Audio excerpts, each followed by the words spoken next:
പൊതുവെ ഞാനൊരു മടിയും കൂടെ ആയതുകൊണ്ട് ചെയ്യുന്നത് എങ്ങനെ ഇരിക്കാൻ പാടാണ്. ജസ്റ്റ് ഒരു മിഡിൽ ക്ലാസ് ഫാമിലിയിൽ നിന്ന് വരുന്ന മിക്കവാറും പേര് നേരിടുന്ന പ്രശ്നം എന്ന് വെച്ചാൽ പലർക്കും വീട്ടിൽ നിന്ന് പ്രഷറാണ് ജോലി മേടിക്കാനൊക്കെ ആയിട്ട്. അപ്പം എനിക്കാണെങ്കിലും ഇപ്പം ഞാൻ മോക്ക് ടെസ്റ്റ് എടുക്കുന്നതിനെക്കാട്ടിയും കൂടുതൽ ഞാൻ എക്സാമിന് പോകുമ്പോൾ എനിക്ക് മാർക്ക് കിട്ടും എപ്പോഴും. കാരണം എനിക്ക് എക്സാം ഹാളിരിക്കുമ്പോൾ ഭയങ്കര കംഫർട്ടബിൾ ആണ്. ഓണസ്റ്റ്ലി പറയുകയാണെങ്കിൽ അങ്ങനെ എളുപ്പമുള്ള പരിപാടിയല്ല. അപ്പം ചുമ്മാ ജസ്റ്റ് എന്തെങ്കിലും നോക്കിയാൽ കയറി പോകാമെന്ന് വിചാരിക്കുന്ന ഒരു ഇതിലോട്ട് വരാതിരിക്കുന്നതാണ് ബെറ്റർ. സെൻട്രൽ ഗവൺമെന്റ് എക്സാംസ് എഴുതി ക്ലിയർ ചെയ്ത ആളുകളെ പരിചയപ്പെടുന്ന ദിശ അക്കാഡമിയുടെ സക്സസ് പോയിന്റിന്റെ പുതിയൊരു എപ്പിസോഡിലേക്ക് എല്ലാവർക്കും സ്വാഗതം. ഇന്ന് നമ്മൾ പരിചയപ്പെടാൻ പോകുന്നത് രാകേഷിനെയാണ്. അപ്പോൾ രാകേഷിന്റെ വിശേഷങ്ങളിലേക്ക് നമുക്ക് എടുക്കാം. രാകേഷ് ഒന്ന് പരിചയപ്പെടുത്തിക്കോളൂ. എൻ്റെ പേര് രാകേഷ് എന്നാണ്. ഞാൻ ട്രിവാൻഡ്രം തോന്നിക്കൽ നിന്ന് സ്ഥലത്താണ് വരുന്നത്. അപ്പോൾ എൻ്റെ വീട്ടിൽ എൻ്റെ അച്ഛൻ, അമ്മ, പിന്നെ ചേച്ചി കല്യാണം കഴിഞ്ഞ് പോയി. പിന്നെ ഞാൻ പഠിച്ചത് ബിടെക് മെക്കാനിക്കൽ എഞ്ചിനീയറിംഗ് ആയിരുന്നു. ഓക്കെ, ആദ്യം തന്നെ രാകേഷ് ഇപ്പോൾ ഏത് പരീക്ഷയാണ് ക്ലിയർ ചെയ്തതെന്ന് പറഞ്ഞത്? ഏതൊക്കെ പരീക്ഷകൾ എഴുതിയിട്ടുണ്ട്, ഏതൊക്കെയാണ് ക്ലിയർ ചെയ്തിരിക്കുന്നത്, കറന്റ് ഏത് ജോബിലാണ് ജോയിൻ ചെയ്യാൻ പോകുന്നതെന്ന് പറഞ്ഞു. ഞാനിപ്പോൾ കറന്റ് RRB അസിസ്റ്റന്റ് ലോക്കോ പൈലറ്റിന്റെ പോസ്റ്റിനാണ് ഷോർട്ട് ലിസ്റ്റ് ചെയ്തിട്ടുള്ളത്. പിന്നെ ഒരുപാട് റെയിൽവേയുടെയും SSCയുടെയും മെയിനായിട്ട് റെയിൽവേയുടെ എക്സാംസ് ആണ് ഞാൻ കൂടുതലും ക്ലിയർ ചെയ്തിട്ടുള്ളത്. അപ്പോൾ റെയിൽവേയുടെ ഒരുപാട് എക്സാംസ് ക്ലിയർ ചെയ്തിട്ടുണ്ടായിരുന്നു. ഞാൻ ടയർ 1 ക്ലിയർ ചെയ്യാൻ പറ്റിയിട്ടുണ്ടായിരുന്നു. അപ്പോൾ ഫൈനലി കിട്ടി നിൽക്കുന്നത് അസിസ്റ്റന്റ് ലോക്കോ പൈലറ്റ് ALPയുടെ എക്സാം കഴിഞ്ഞു. ഫൈനലി ഇപ്പം നെക്സ്റ്റ് മന്തോ അല്ലെങ്കിൽ ഈ മന്തോ തന്നെ ട്രിവാൻഡ്രം പിന്നെ RRB ആണ് എക്സാം എഴുതിയത് അല്ലേ? RRB ട്രിവാൻഡ്രമാണ് പരീക്ഷ എഴുതിയത്. ഉടനെ ജോയിനിങ് വെയിറ്റ് ചെയ്തിരിക്കുകയാണ്. ഇനിയും പ്രത്യേകിച്ചും എനിക്ക് രാകേഷിനെ കുറച്ചുകൂടി ഡീറ്റെയിൽ ആയിട്ട് പരിചയപ്പെടുത്തുന്നുണ്ട്. നമ്മുടെ വീഡിയോ കാണുന്ന പല ആൾക്കാർക്കും അല്ലെങ്കിൽ നമ്മുടെ കമ്മ്യൂണിറ്റിയുമായിട്ട് ബന്ധപ്പെട്ട് രാകേഷിൻ്റെ ഈ മുഖം പരിചിതമല്ലെങ്കിൽ പോലും ഒരുപക്ഷെ രാകേഷ് എല്ലാവരുടെയും അടുത്തേക്ക് സ്ഥിരമായിട്ട് എത്തുന്ന ആളാണ്. കാരണം ദിശ അക്കാഡമിയുമായിട്ട് ബന്ധപ്പെട്ട് ദിശ അക്കാഡമിയുടെ ഒരു വെൽ വിഷറാണ്. അതുപോലെ തന്നെ ദിശ അക്കാഡമിയുടെ കുറേ ആക്ടിവിറ്റീസിൽ വളരെ എൻഗേജ്ഡ് ആയിട്ട് പാർട്ടിസിപ്പേറ്റ് ചെയ്യുന്ന ഒരാളാണ് രാകേഷ്. കാരണം ദിശ അക്കാഡമിയുടെ കമ്മ്യൂണിറ്റീസിലും അതുപോലെ തന്നെ ദിശ അക്കാഡമിയുടെ യൂട്യൂബ് ചാനലിൻ്റെയും ഒക്കെ മാനേജ്മെൻറ്റ് സൈഡുകളിൽ ഒരുപാട് കോൺട്രിബ്യൂട്ട് ചെയ്യുകയും ഡെയിലി ക്വിസസ് അപ്ഡേറ്റ് ചെയ്യുകയും അതുപോലെ തന്നെ നമ്മുടെ സ്റ്റുഡൻസിനെയൊക്കെ മെൻറ്റർ ചെയ്ത് സപ്പോർട്ട് ചെയ്ത് മുമ്പോട്ട് പോവുകയും ചെയ്യുന്ന ആളാണ് രാകേഷ്. അപ്പോൾ അത്തരത്തിൽ ഒരുപാട് പേർക്ക് നേരിട്ട് കണ്ടു പരിചയമില്ലെങ്കിൽ പോലും ദിവസവും രാകേഷ് എല്ലാവരോടും എൻഗേജ് ചെയ്യുന്നതാണ്. അപ്പോൾ രാകേഷിൻ്റെ പ്രിപ്പറേഷൻ ജേണി ഒന്ന് എക്സ്പ്ലെയിൻ ചെയ്യാമോ? എങ്ങനെയാണ് പഠിച്ചു തുടങ്ങണമെന്ന് ചിന്തിച്ചത്? അവിടെ മുതലുള്ള ജേണി ഒന്ന് പറയാമോ? ഓക്കെ, ഞാൻ ഇപ്പോൾ ബിടെക് കഴിഞ്ഞിട്ട് ഇങ്ങനെ നിൽക്കുന്ന സമയത്ത് 2 മാസം കഴിഞ്ഞ് തന്നെ എനിക്ക് ജോലി കിട്ടിയായിരുന്നു. ഒരു എഡ്യൂടെക് കമ്പനിയിൽ ജോലി കിട്ടിയായിരുന്നു. എവിടെയാണ് ജോലി? ഒരു എഡ്യൂടെക് കമ്പനിയിലായിരുന്നു. എഡ്യൂടെക്കിലായിരുന്നു. ഓക്കെ. അപ്പോൾ അങ്ങനെ കമ്പനി ജോലിക്ക് ഇങ്ങനെ ഒരു 2 വർഷമൊക്കെ അടുപ്പിച്ച് ഞാൻ വർക്ക് ചെയ്യുന്നുണ്ടായിരുന്നു. അപ്പോൾ അവിടെ നിന്നിട്ട് പ്രത്യേകിച്ച് ഒരു കരിയർ ഗ്രോത്തും അങ്ങനെ ഉപയോഗമൊന്നും ഇല്ലയെന്ന് മനസ്സിലായി. അപ്പോഴേ ഞാൻ എൻ്റെ ഒരു ഫ്രണ്ടിനോട് എനിക്കിങ്ങനെ സെൻട്രൽ ഗവൺമെൻറ് ജോലിനെ പറ്റിയൊക്കെ അറിയാനൊരു ആഗ്രഹം ഉണ്ടായിരുന്നു.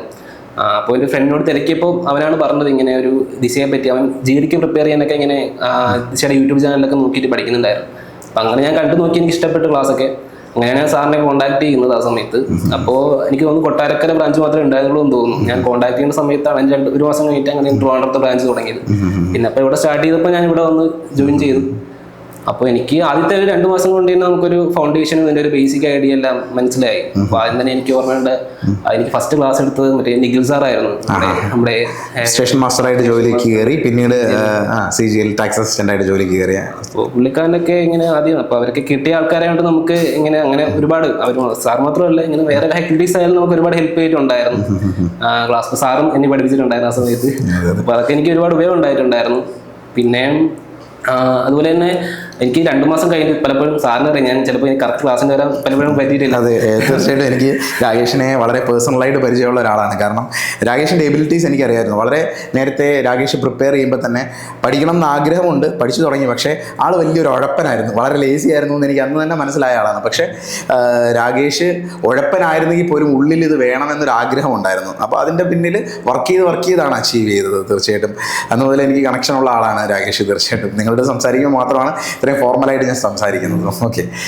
അതെ, അപ്പോൾ ആ സമയത്ത് ഇപ്പോൾ ഫസ്റ്റത്തെ 2 മാസം കൊണ്ട് പിന്നെ ഒരു ഐഡിയ ഉണ്ടായിരുന്നു. പിന്നെ അത് കഴിഞ്ഞിട്ട് ഇതുപോലെ എനിക്ക് ദിശയുടെ ഓൺലൈൻ, നമ്മൾ ഫസ്റ്റ് ബാച്ച് ആയതുകൊണ്ട് ദിശയുടെ ഓൺലൈൻ ആപ്പിൻ്റെ അതൊന്ന് ഫ്രീ ആയിട്ട് വന്നിട്ടുണ്ടായിരുന്നു. അപ്പോൾ അത് ഒരുപാട് യൂസ് ഉണ്ടായിട്ടുണ്ടായിരുന്നു. കാര്യം ഇപ്പോൾ ക്ലാസ്സിന് വരാൻ പറ്റാത്ത അതൊക്കെ നമുക്ക് ഫോൺ തന്നെ കാണാൻ പറ്റി. അതൊക്കെ നല്ല ഉപയോഗം ഉണ്ടായിരുന്നു. പിന്നെ എനിക്ക് ഇവിടെ ദിശയിലെ ഏറ്റവും എനിക്ക് മാത്രമല്ല എല്ലാവർക്കും എനിക്ക് ഏറ്റവും ബെസ്റ്റ് ആയിട്ട് തോന്നിയിട്ട് മെൻറ്ററിങ് ആണ്. കാര്യം ഇവിടുത്തെ മെൻറ്റേഴ്സ് ഇപ്പോൾ സാറിനെ അറിയായിരിക്കും, ഇവിടെ എല്ലാവരും ഒരു 4-5 മാസത്തിൽ മാത്രമേ മിക്കവാറും മെൻറ്റേഴ്സ് ആണ്. അത് കഴിയുമ്പോൾ അവർ ജോലി കിട്ടി പോകും. അപ്പോൾ അത്രയ്ക്കും ക്വാളിഫൈഡ് ആയിട്ടുള്ള മെൻറ്റേഴ്സ് ആണ് ഉള്ളത്. അപ്പോൾ എനിക്കാണെങ്കിൽ എനിക്ക് ആദ്യം അർച്ചന ചേച്ചി ആയിരുന്നു മെമ്പർ. ചേച്ചി ഇപ്പോൾ ഭയങ്കര സപ്പോർട്ടിങ് ആയിരുന്നു. നമുക്ക് സ്വന്തം ഒരു ചേച്ചി ഇപ്പോൾ കഴിഞ്ഞിട്ട് എല്ലാത്തിനും ഭയങ്കര സപ്പോർട്ടിങ് ആയിട്ട് എല്ലാത്തിനും ഉണ്ടായിരുന്നു. പിന്നെ അതെ, രാകേഷ് ഇപ്പം ആക്ച്വലി നമ്മുടെ ഓൺലൈൻ വിങ്ങിൻ്റെ ഭാഗമായിട്ട് ഒരു മെൻറ്ററായിട്ടും അതുപോലെ കമ്മ്യൂണിറ്റി മാനേജ്മെൻറ്റ് തുടങ്ങിയ കാര്യങ്ങളൊക്കെ ചെയ്തുകൊണ്ടിരിക്കുന്ന ആളാണ്. അതായത് ഈ പഠിക്കുന്ന കാര്യവുമായിട്ട് ബന്ധപ്പെട്ട് തന്നെ കണ്ടിന്യൂ ചെയ്യണമെന്ന ആഗ്രഹത്തിലാണ് എന്നെ ഒരുപക്ഷെ രാകേഷ് അപ്രോച്ച് ചെയ്യുന്നത്. സാർ എനിക്കിത് കണ്ടിന്യൂ ചെയ്ത് മെൻറ്റർ ആവണം, എനിക്കിങ്ങനെ നിൽക്കണമെന്ന് എന്നോട് റിക്വസ്റ്റ് ചെയ്തിട്ടാണ് ആക്ച്വലി രാകേഷ് അങ്ങനെ ഒരു ഉത്തരവാദിത്വം ഏറ്റെടുക്കുകയാണ്. അത് പേഴ്സണലി രാകേഷിന് എങ്ങനെയൊക്കെ ബെനിഫിറ്റുകൾ ഉണ്ടാക്കിയിട്ടുണ്ട് മെൻറ്ററായിട്ട് ദിശ അക്കാഡമിയുടെ പാർട്ടിൽ വർക്ക് ചെയ്യുമ്പോൾ? അത് ഭയങ്കര ഒരു ബെനിഫിറ്റ് തന്നെയായിരുന്നു. കാര്യം എന്താണെന്ന് വെച്ചാൽ ഇപ്പം നമുക്ക് എത്രത്തോളം അറിയാമെന്ന് പറഞ്ഞാൽ നമ്മൾ ഇത്രയും പ്രാക്ടീസ് ചെയ്താൽ മാത്രമേ നമുക്ക് എക്സാമിന് സമയം ഭയങ്കര ഷോർട്ടാണ്. ആ സമയത്തിൽ നമ്മൾ ചെയ്ത് തീർക്കണമെന്നുണ്ടെങ്കിൽ നമുക്ക് അത്രയും പ്രാക്ടീസ് വേണം. ഇപ്പോൾ ഒരു ക്വസ്റ്റ്യൻ കാണുമ്പോൾ നമുക്ക് അപ്പോൾ തന്നെ അറിയാൻ പറ്റണം ഏത് രീതിക്കാണ് ചെയ്യണത്, ഏറ്റവും ഷോർട്ട് ആയിട്ടാണ് എങ്ങനെയാണ്. അപ്പോൾ നമ്മൾ അത്രയും ചെയ്തിട്ടുണ്ടെങ്കിൽ മാത്രമേ അറിയാൻ പറ്റത്തുള്ളൂ. അപ്പോൾ പൊതുവേ ഞാനൊരു മടിയിലും കൂടെ ആയതുകൊണ്ട് ചെയ്യുന്നത് എങ്ങനെ ഇരിക്കാൻ പാടാണെങ്കിലും ഇപ്പോൾ മെൻറ്ററായതുകൊണ്ട് പിള്ളേർ ചോദിക്കുമ്പോൾ അവർക്ക് പറഞ്ഞു കൊടുക്കാൻ ഭയങ്കര ഇഷ്ടമാണ്. ഇപ്പോൾ എൻ്റെ ഫ്രണ്ട്സ് ചോദിക്കുകയായാലും ഇവിടെ മെൻറ്ററായതുകൊണ്ട് ഒരുപാട് പിള്ളേർ ഡൗട്ട്സ് ഇഷ്ടം പോലെ ചോദിക്കും. അപ്പോൾ അവർക്ക് പറഞ്ഞു കൊടുക്കാനായിട്ടിരുന്ന് ചെയ്യുമായിരുന്നു. അപ്പോൾ അങ്ങനെ കണ്ടിന്യൂസ്ലി ചെയ്ത് അതൊരു പ്രാക്ടീസ് ആയിരുന്നു. അത് ഭയങ്കര ഉപയോഗം ഉണ്ടായിരുന്നു. അപ്പം നമുക്ക് ഇപ്പോൾ പഠിക്കുന്ന പിള്ളേരാണെങ്കിൽ പോലും അവർക്കും ഇങ്ങനെ എത്ര പ്രാക്ടീസ് ചെയ്യുന്നു അത്രയും യൂസ് ആണ്. അപ്പം എനിക്ക് അങ്ങനെ ചെയ്തുകൊണ്ട് ഏറ്റവും വലിയ ഉപയോഗം ഉണ്ടായ ഒരു കാര്യമാണ്.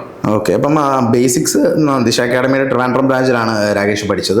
ബേസിക്സ് ഒക്കെ ഇവിടുന്ന് പഠിക്കുകയും ചെയ്തു. അത് കഴിഞ്ഞിട്ട് നമ്മുടെ കൂടെ തന്നെ സപ്പോർട്ടീവായിട്ട് മെൻറ്ററിങ് സെഷൻ വഴിയാണ് ആക്ച്വലി ഇമ്പ്രൂവ് ചെയ്യുന്നത് അല്ലേ?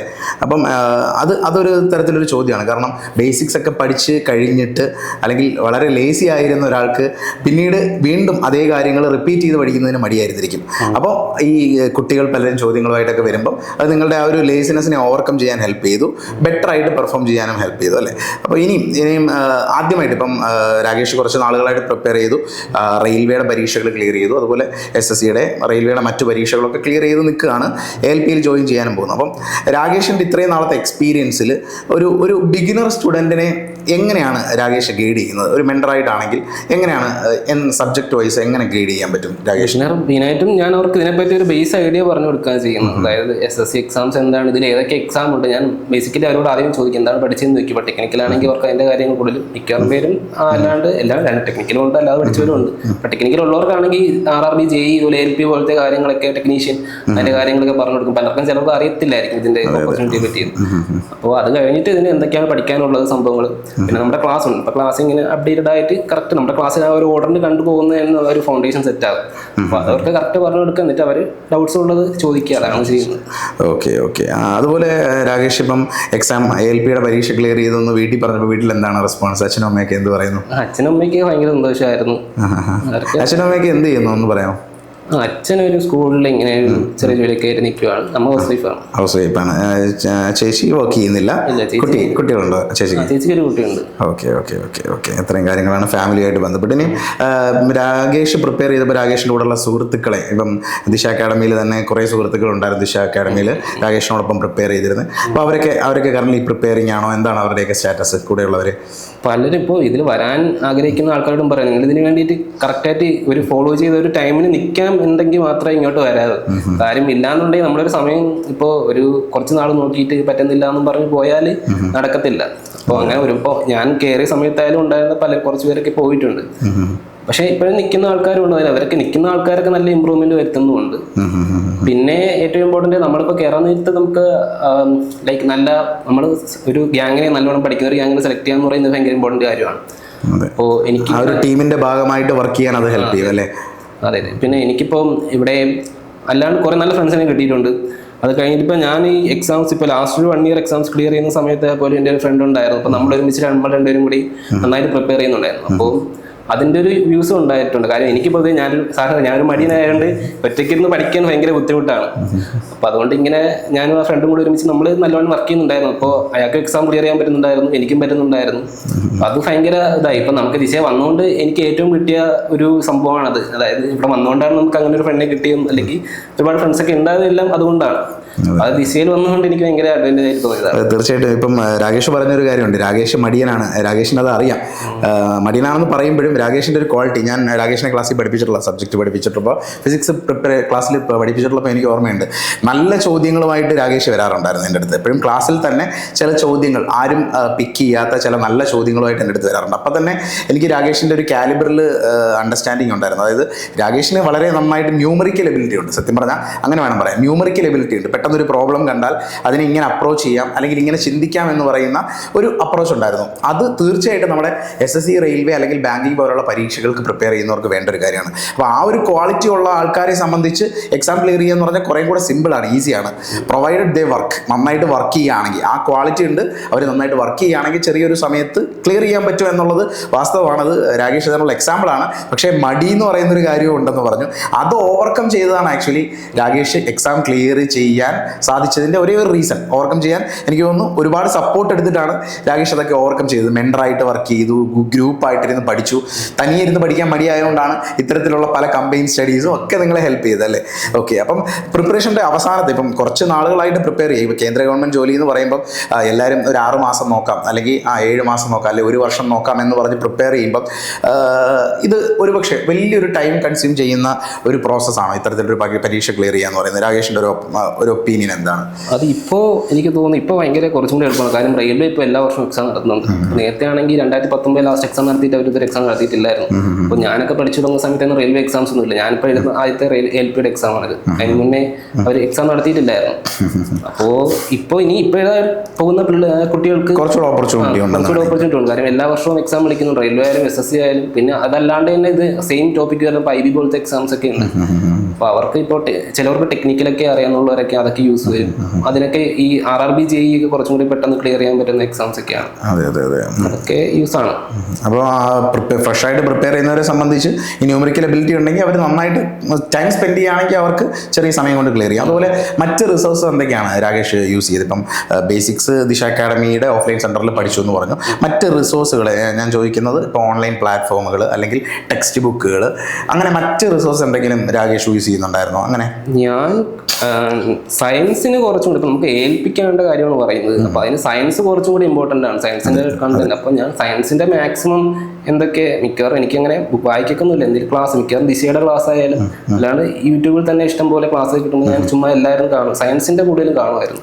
അത് ഉപയോഗമുണ്ട്. പിന്നെ അതുപോലെ എനിക്ക് ഏറ്റവും എടുത്ത് പറയാനുള്ളത്, ഞാൻ മെൻറ്ററിങ്ങിൻ്റെ കാര്യം പറഞ്ഞു. അപ്പോൾ നിതീഷ് സാർ എന്ന് പറഞ്ഞ സാറുണ്ടായിരുന്നു നമുക്ക്. അത് സാർ ഭയങ്കര ഹെൽപ്ഫുൾ ആയിരുന്നു. എനിക്ക് ALPയുടെ ടയർ 1 ടയർ 2നും അതുപോലെ സൈക്കോമെട്രി വരെയും പുള്ളിക്കാരൻ എല്ലാ കോൺടാക്ട് ഉണ്ടായിരുന്നു. എല്ലാത്തിനും നല്ല ഹെൽപ്പിങ് ഗൈഡിങ്ങും സ്ഥിരം കോൺടാക്ട് ചെയ്യുന്നു. പുള്ളിക്കാരൻ നല്ല ഹെൽപ്പ് ചെയ്തിട്ടുണ്ടായിരുന്നു. അപ്പോൾ അതൊക്കെ ഒരുപാട് ഉപയോഗം ഉണ്ടായിരുന്നു.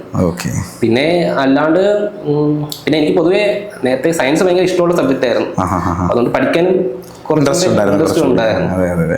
എനിക്കിപ്പോഴും ഓർമ്മയുണ്ട്, രാകേഷിൻ്റെ ക്ലാസ്സിലിരുന്ന് എന്നോട് ചോദിച്ചൊരു നല്ല ക്വസ്റ്റ്യൻ. അതായത് ക്ലാസ്സിൽ ഞാൻ പോലും ചിന്തിക്കാതിരുന്ന എനിക്കൊന്ന് ആവറേജ് വെലോസിറ്റിയുടെ എന്തൊരു ചോദ്യമാണെന്ന് തോന്നുന്നു. എനിക്കിപ്പം പെട്ടെന്ന് ഓർമ്മ വന്നതാണ് ക്ലാസ്സിൽ പഠിപ്പിച്ചുകൊണ്ടിരുന്നപ്പോൾ. ഞാൻ പോലും ക്ലാസ്സിൽ ചിന്തിക്കാതിരുന്നൊരു ക്വസ്റ്റ്യൻ എന്നോട് ചോദിച്ചപ്പോൾ ഞാനത് ഉത്തരം പറഞ്ഞു കൊടുത്തു. അത് പറഞ്ഞു കൊടുത്തിട്ടാണ്, ഞാനത് ചിന്തിച്ചില്ലല്ലോ അതെങ്ങനെ ആവുന്നത്, എങ്ങനെ ഉത്തരം പറഞ്ഞു കൊടുത്തിട്ടാണ് ചിന്തിച്ചത്. അപ്പം തന്നെ ഞാൻ പറഞ്ഞില്ലേ, ഇപ്പം രാകേഷിനെ ഞാൻ ക്ലാസ്സിൽ നിന്നേ പരിചയമുണ്ടെന്ന് പറയുമ്പോൾ രാകേഷിൻ്റെ എബിലിറ്റി എനിക്ക് അങ്ങനെയുള്ള പല കാര്യങ്ങൾ നമ്മൾ തമ്മിൽ കോൺടാക്ട് ചെയ്യുമ്പോഴാണ് മനസ്സിലാവുന്നത്. അപ്പം രാകേഷ് എന്തായാലും ഫൈനലി ഒരു സെൻട്രൽ ഗവൺമെൻറ് ജോലി നേടിയിരിക്കുകയാണ്. ഇനിയും മറ്റ് ഫാമിലി റിലേറ്റഡ് ആയിട്ടുള്ള വിഷയങ്ങളിലേക്ക് സംസാരിക്കുക. അതായത് ഇപ്പം ജോലി കിട്ടാൻ പോവുകയാണ്, അത് കഴിഞ്ഞിട്ട് കല്യാണം ഒരുപക്ഷെ വീട്ടിൽ ആലോചിക്കുന്നുണ്ടാവും. അത്തരത്തിലുള്ള കാര്യങ്ങളൊക്കെ പ്ലാൻ ചെയ്തിട്ടുണ്ടോ മുമ്പോട്ട്? ഇല്ല, അങ്ങനെയൊന്നുമില്ല. ഇപ്പോൾ ജസ്റ്റ് ജോലിക്ക് പോവുക, അത് തന്നെയാണ്. വേറെ ഫ്യൂച്ചർ പരിപാടികളെ പറ്റിയൊന്നും ഇപ്പോൾ ഒന്നും ആലോചിച്ചിട്ടില്ല, പ്ലാൻ ചെയ്തിട്ടില്ല. വീട്ടിൽ അങ്ങനെ വല്ലതും പറയുന്നുണ്ടോ കാര്യങ്ങളൊക്കെ? എനിക്ക് പൊതുവെ വീട്ടിൽ നിന്ന് ഏറ്റവും അഡ്വാൻറ്റേജ് ആയിട്ട് തോന്നുന്നത് അവരങ്ങനെ പ്രഷർ തീർക്കും. അങ്ങനെയല്ല. ഇപ്പം എനിക്കിപ്പോൾ എൻ്റെ സെയിം കാറ്റഗറിപ്പെട്ട അല്ലെങ്കിൽ ഒരു ജസ്റ്റ് ഒരു മിഡിൽ ക്ലാസ് ഫാമിലിയിൽ നിന്ന് വരുന്ന മിക്കവാറും പേര് നേരിടുന്ന പ്രശ്നം എന്ന് വെച്ചാൽ പലർക്കും വീട്ടിൽ നിന്ന് പ്രഷർ കാണും ജോലി മേടിക്കാനൊക്കെ ആയിട്ട്. അപ്പോൾ എൻ്റെ വീട്ടിൽ നിന്ന് അങ്ങനെ ജോലി വാങ്ങാനായിട്ടൊരു പ്രഷർ ഇല്ലായിരുന്നു എന്ന് പറയുന്നത് എനിക്ക് പേഴ്സണൽ. എനിക്കങ്ങനെ ഈ പ്രഷർ ടെൻഷൻ അടിച്ച് പഠിക്കുക എന്ന് പറയുന്നത് ഇഷ്ടമല്ല. എനിക്ക് കൂളായിട്ട് പഠിക്കുക എന്നുള്ളതാണ് ഏറ്റവും ഇഷ്ടം. അപ്പോൾ അതുകൊണ്ട് അതവരുടെ ഭാഗത്തു നിന്നും വലിയൊരു സപ്പോർട്ടായിരുന്നു. അല്ലാണ്ട് അവർ വേറെ എങ്ങനെ. ഓക്കെ, ഫൈനലി അപ്പോൾ രാകേഷിൻ്റെ വിശേഷങ്ങളാണ് നമ്മൾ ഇന്നത്തെ സക്സസ് പോയിന്റിൽ അറിഞ്ഞത്. രാകേഷ് എങ്ങനെയാണ് എക്സാമിന് പ്രിപ്പയർ ചെയ്ത് തുടങ്ങിയ വിഷയങ്ങളെല്ലാം നമ്മളോട് ഷെയർ ചെയ്തു. ഇനി ഫൈനലി എന്തെങ്കിലും രാകേഷിന് നമ്മുടെ ഓഡിയൻസിനോട് പറയാനുണ്ടോ? പ്രിപ്പയർ ചെയ്യുന്ന പുതിയ ഓഡിയൻസിനോട് എന്തെങ്കിലും കാര്യങ്ങൾ രാകേഷിന് പറയാനുണ്ടോ? പ്രിപ്പയർ ചെയ്യുന്നവരോട് പറയാനുള്ളതെന്ന് വെച്ചാൽ, നമുക്ക് ഹോണസ്റ്റ്ലി പറയുകയാണെങ്കിൽ അങ്ങനെ എളുപ്പമുള്ള പരിപാടിയല്ല. അപ്പോൾ ചുമ്മാ ജസ്റ്റ് എന്തെങ്കിലും നോക്കിയാൽ കയറി പോകാമെന്ന് വിചാരിക്കുന്നവർ ഇതിലോട്ട് വരാതിരിക്കുന്നതാണ് ബെറ്റർ. അപ്പോൾ വേറെ എന്തെങ്കിലും പോകാം. ഇതിന് വരണം എന്നുണ്ടെങ്കിൽ ആ ഒരു മൈൻഡോടെ ഇരുന്ന് നല്ലോണം ഹാർഡ് വർക്ക് ചെയ്യാനായിട്ട് തന്നെ വരും. നമ്മൾ ഓപ്പൺലി പറയും നല്ല കോമ്പറ്റീഷനുള്ള ഫീൽഡ് തന്നെയാണ്.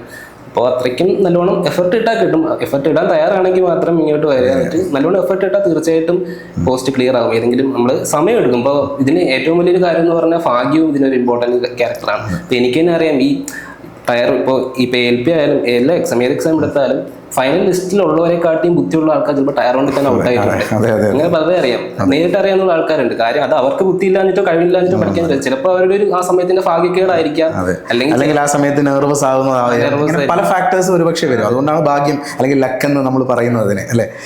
പിന്നെ പല സ്റ്റുഡൻസും ചിലരൊക്കെ ഏതെങ്കിലും സ്പെസിഫിക് പോസ്റ്റിന് വേണ്ടിയിട്ട് പഠിക്കുന്നവരുണ്ട്. അപ്പൊ അവർ ആ എക്സാം മാത്രം എഴുതാമെന്ന് പറഞ്ഞിരിക്കും. പക്ഷെ അങ്ങനെ എഴുതുമ്പോഴുള്ള പ്രശ്നം എന്താണെന്ന് വെച്ചാൽ ഇതുപോലെ ചിലപ്പോൾ അവർ ആദ്യം ആയിട്ടായിരിക്കും എഴുതാൻ പോകുന്നത്. അവരവിടെയും പാനിക്കായി പോകും, എക്സാം ഹാൾ എന്താണ് പരിചയമില്ലാതെ. അപ്പൊ ഞാൻ പറയുന്നത് എത്രത്തോളം എക്സാം നിങ്ങൾ ഏത് എക്സാം ആണോ നോക്കുക, അത് മെയിനായിട്ടും പഠിക്കുക. പക്ഷെ എത്രത്തോളം എക്സാം പോയി എഴുതാൻ പറ്റുന്നോ അത്രയും പോയി എഴുതുക. എക്സാം എക്സ്പീരിയൻസ് ഇതിനകത്ത് വളരെ ഇമ്പോർട്ടന്റ് ആയിട്ടുള്ള എക്സാം ഹാളിലുള്ള നമുക്ക് ഫെമിലിയർ ആകുമ്പോൾ പിന്നെ എനിക്കാണെങ്കിൽ ഇപ്പൊ ഞാൻ മോക്ക് ടെസ്റ്റ് എടുക്കുന്നതിനെക്കാട്ടിയും കൂടുതൽ ഞാൻ എക്സാമിന് പോകുമ്പോൾ എനിക്ക് മാർക്ക് കിട്ടും. കാര്യം എനിക്ക് എക്സാം ഹാളിൽ ഇരിക്കുമ്പോൾ ഭയങ്കര കംഫർട്ടബിൾ ആണ്. അപ്പൊ അത് നമ്മൾ പോയി തന്നെ എക്സ്പീരിയൻസ് ചെയ്യണം, അതാണ്. പിന്നെ അതുപോലെ ഞാൻ പറഞ്ഞല്ലോ, പഠിക്കാൻ നന്നായിട്ടിരുന്നാൽ പഠിക്കാൻ ഒരു മെന്റാലിറ്റി വേണം. നമ്മളെപ്പോഴും ഇപ്പൊ നമുക്ക് എപ്പോഴും എൻജോയ്മെന്റും വേണം, പഠിത്തവും വേണം, രണ്ടും ഒരുപോലെ കൊണ്ടുപോകണം. അല്ലാണ്ട് ഫുള്ള് പഠിത്തമായിരുന്നാലും നമ്മൾ പ്രഷറായി പോകും, ഫുൾ എൻജോയ്മെന്റ് ആയാൽ പഠിത്തം നടക്കത്തുമില്ല. പഠിത്തത്തിന് പ്രയോറിറ്റി എടുത്തുകൊണ്ട് നമ്മളെല്ലാം ചെയ്യുക, അത് തന്നെയാണ് എല്ലാവരും പറയാനുള്ളത്. അതെ, രാകേഷ് അപ്പം പറഞ്ഞത് നിങ്ങളിത് വളരെ സീരിയസ്ലി കാണുന്ന ആൾക്കാരാണെങ്കിൽ ഇതിൽ ഓപ്പർച്യൂണിറ്റി ഉണ്ട്. തമാശയ്ക്ക് ഇങ്ങനൊരു കോഴ്സ് അല്ലെങ്കിൽ പഠിച്ച് നോക്കാം എന്ന് കരുതുന്നവർ ദയവ് ഇതിനകത്തോട്ട് വരരുത് എന്നാണ് രാകേഷ് പറഞ്ഞത്. ഇത് വളരെ സീരിയസ് ആയിട്ട് കാണുന്നവർക്ക് ഓപ്പർച്യൂണിറ്റി ഉണ്ട്. ടഫ് കോമ്പറ്റീഷൻ നേരിടുന്നുണ്ടെങ്കിൽ പോലും അവസരങ്ങളുണ്ട്. നന്നായിട്ട് പ്രിപ്പയർ ചെയ്യുകയാണെങ്കിൽ, അല്ലെങ്കിൽ ഇത്ര സമയം, അല്ലെങ്കിൽ ഒരു മാസമോ 2 മാസമോ അല്ല, ചിലപ്പോൾ നമ്മൾ 1 വർഷം എടുക്കേണ്ടി വരും, ചിലപ്പോൾ ഒന്നിൽ കൂടുതൽ വർഷം എടുക്കേണ്ടി വരും. അങ്ങനെ ഒരു ടൈം നിങ്ങളുടെ മുമ്പിൽ കണ്ട് ഡെഡിക്കേറ്റഡ് ആയിട്ട് വർക്ക് ചെയ്യുകയാണെങ്കിൽ നിങ്ങൾക്ക് ക്ലിയർ ചെയ്യാൻ പറ്റുന്ന പരീക്ഷയുള്ളൂ എന്നാണ് രാകേഷ് പറഞ്ഞത്. അല്ലാതെ തമാശക്കുള്ളവർ നോക്കരുതെന്ന് പ്രത്യേകിച്ച് പറഞ്ഞു. അത് കറക്റ്റാണ്. കാരണം അത്തരത്തിലൊരു കാര്യത്തിന് വർക്ക് ചെയ്യാൻ പറ്റില്ലെങ്കിൽ അവർ നോക്കാതിരിക്കുന്നത് തന്നെയാണ് നല്ലത്. അവരുടെ അത്രയും വർഷം പോലും വേസ്റ്റ് ചെയ്യേണ്ട ആവശ്യമില്ല. അപ്പോൾ അത്തരത്തിലൊരു വളരെ ഇമ്പോർട്ടൻ്റ് ആയിട്ടുള്ള, അല്ലെങ്കിൽ വളരെ ഐ ഓപ്പണിംഗ് ആയിട്ടുള്ളൊരു കാര്യമാണ് രാകേഷ് നമ്മളോട് പറഞ്ഞത്. അപ്പോൾ രാകേഷിൻ്റെ വിശേഷങ്ങൾ നമ്മൾ ഇന്ന് അറിഞ്ഞു. അപ്പോൾ രാകേഷ് ഇന്ത്യൻ റെയിൽവേയിൽ അസിസ്റ്റന്റ് ലോക്കോ പൈലറ്റ് ആയിട്ട് ജോയിൻ ചെയ്യാൻ പോകുന്നു. രാകേഷിന് ദിശ അക്കാഡമിയുടെ പേരിലും പ്രത്യേകിച്ച് എൻ്റെ പേരിലും എല്ലാവിധ ആശംസകളും നേരുന്നു. മറ്റൊരു സക്സസ് സ്റ്റോറിയുമായിട്ട് അടുത്ത വീഡിയോയിൽ കാണാം.